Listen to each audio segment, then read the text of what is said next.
کہتا جی میری ابھی شادی ہوئی ہے، تو شادی کے بعد میں اور میری بیوی آپس میں کون سا کام کر سکتے ہیں؟ اپنے ابے سے پوچھ لینا، یہ مولوی سے پوچھنے کی کیا ضرورت ہے؟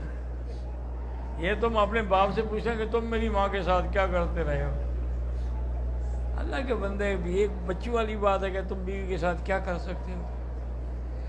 بیوی کے ساتھ جو ہے وہ ناجائز عمل نہ کرو، غیر فطری فعل نہ کرو، باقی تمہیں اجازت ہے۔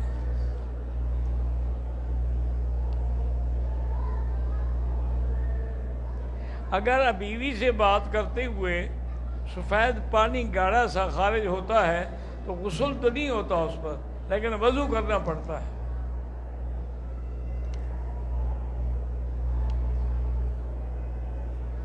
کہتے جی میری بھانجی ہے، اس کو سانس کی نالی میں کینسر ہو گیا ہے، اللہ معاف کرے، تو اس کے لیے دعا کہ اللہ سب کو شفا عطا فرمائے، ہر بیمار کو شفا عطا فرمائے۔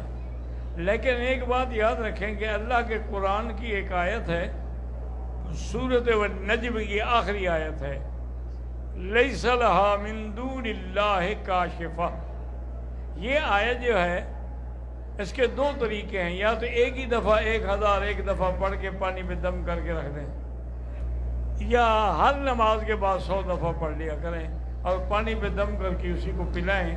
تو الحمدللہ کئی دوستوں کو میں نے یہ بات بتائی، اللہ نے اس آیت کی برکت سے ان کی بیماری کو ٹال دیا۔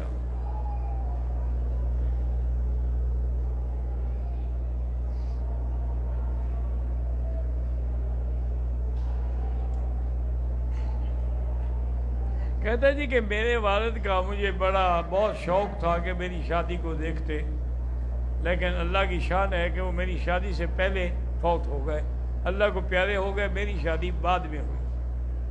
بہرحال یہ تو وقت اللہ نے لکھا ہوتا ہے، نہ آگے ہو سکتا ہے نہ پیچھے ہو سکتا ہے۔ کہتے اب میں مجھے اللہ نے بیٹا دیا ہے، تو بیٹے کا نام جو ہے میں ارمان رکھ سکتا ہوں؟ ارمان کوئی نام ہے؟ وہ یعنی باپ کو جو ارمان تھا نا دیکھنے کا، یہ اس لفظ کو بیٹے کا نام بنا رہا ہے، نعوذ باللہ۔ اولاد کا نام صحابہ کے نام پہ رکھیں، انبیاء کے نام پہ رکھیں، اسلامی نام رکھا کریں۔ یہ ارمان تو کافروں نے ارمانی ایک سنٹ بنایا ہوا ہے، اسی سے لے کر تم نام رکھ رہے ہو۔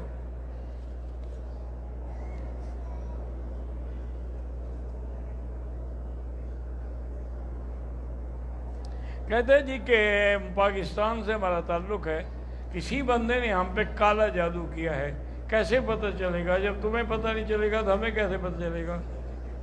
تم اپنے دشمنوں کو ڈھونڈو۔ علاج یہ ہے کہ سورۃ البقرہ جو ہے گھر میں ایک تو تمہاری ٹیپ لگی رہے، 24 گھنٹے وہ چلتی رہے، اور دوسرا یہ ہے کہ سورۃ البقرہ پڑھ کے اپنے اوپر دم کریں، پانی پہ دم کر کے اپنے اوپر پئیں، تو انشاءاللہ اگر جادو ہے ختم ہو جائے گا۔ باقی کس نے کیا ہے تم اپنے دشمنوں کو جانتے ہو۔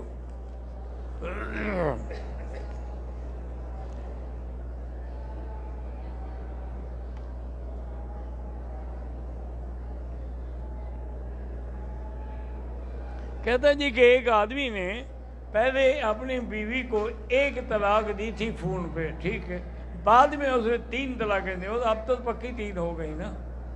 کہتے جی حلال ہے، ہاں بالکل حلال ہے، کے علاوہ اب تم پر نہیں حلال ہو سکتی، یعنی اس کی عدت گزر جائے، پھر دوسرے آدمی سے شادی کرے، اس کے ساتھ وہ اپنا کچھ دن زندگی گزارے، میاں بیوی والا تعلق قائم کریں، پھر وہ چھوڑ دے، پھر اس کی عدت گزرے، پھر تمہارے ساتھ نکاح کرے، اس کو کہتے ہیں حلالہ۔ تو یہ تو قرآن پاک میں بھی ہے، فَلَا تَحِلُّ لَهُ مِن بَعْدُ حَتَّىٰ تَنكِحَ زَوْجًا غَيْرَهُ، تمہارے لیے حلال نہیں ہوگی جب تک کہ وہ کسی دوسرے سے شادی نہ کرے۔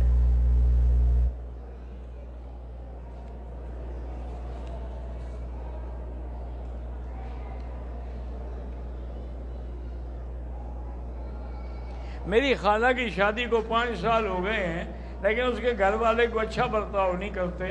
بہرحال وہ خود بھی اللہ کے آگے رو کے دعا کرے، اور اللہ کے نام ہیں یا لطیف ہو یا ودود، یہ پڑھ کے دعا کیا کرے، تو انشاءاللہ آپس میں اللہ محبت پیدا کر دیں گے۔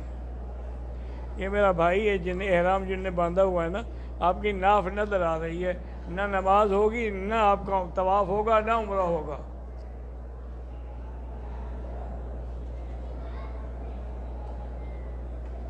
میری اور میرے بھائی کی منگنی 2 بہنوں کے ساتھ ہوئی ہے پاکستان میں.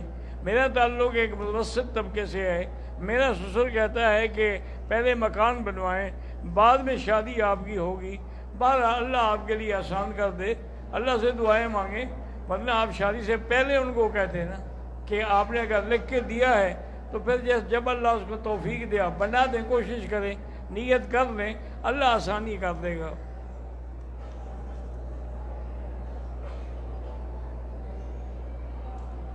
لدھیانوی صاحب کے لیے تو بھی ہم ہمیشہ دعا کرتے ہیں, ہمارے دوست ہیں, بھائی ہیں, اللہ کامیاب کرے.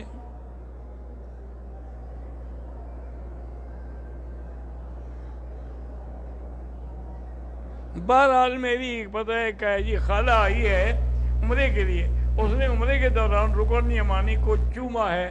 بہرحال چومنے کی اجازت نہیں ہے لیکن چوما ہے, کوئی بات نہیں, گزر گئی بات گزر گئی. حج بدل کے لیے پیسے لینے جائز ہے. جو آدمی حج بدل کرے گا آخر اپنی اجرت تو لے گا نا, وہ پیدل تھوڑا جائے گا, بس پکڑے گا, قربانی کرے گا تو سارا خرچہ آپ کو دینا ہے.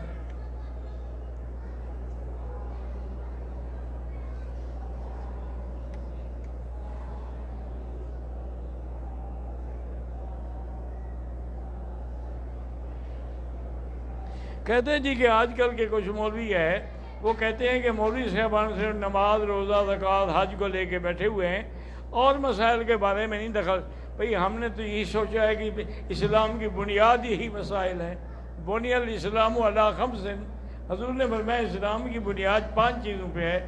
سب سے پہلے شہادت اللہ الہ الا اللہ, پھر اقام الصلاۃ, ایتاء الزکوٰۃ, صوم و رمضان, حج البیت. تو ہم تو وہی بیان کر رہے ہیں جو حضور نے بتلایا ہے. آپ کو کوئی نئے مسائل آتے ہیں جو حضور نے نہیں بتلائے, کسی اور نے بتلائے, تم جانے, تمہارا کام جانے. ہم تو بہرحال وہی کہیں گے جو حضور نے فرمایا ہے.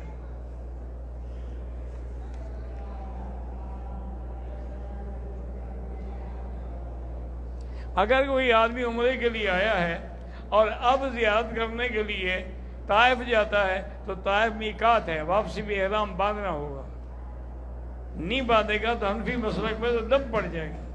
البتہ باقی ائمہ کہتے ہیں کہ اس کی نیت نہیں تھی تو دم نہیں پڑے گی. اللہم صلی علی سیدنا محمد وعلی آل سیدنا محمد کما صلیت علی ابراہیم وعلی آل ابراہیم فی العالمین انک حمید مجید.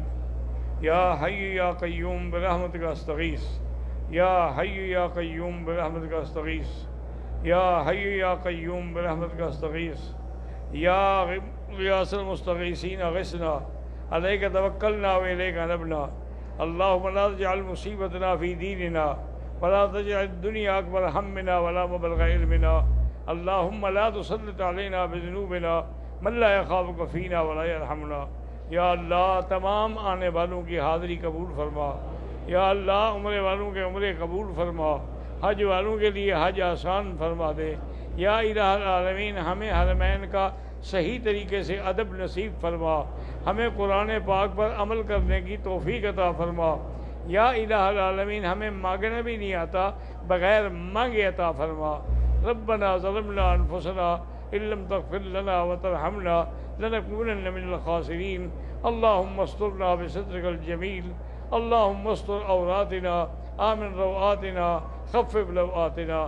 وصلی اللہ تعالی علی خیر خلقہ سیدنا محمد وعلی آلہ واصحابہ اجمعین برحمتک یا ارحم الراحمین.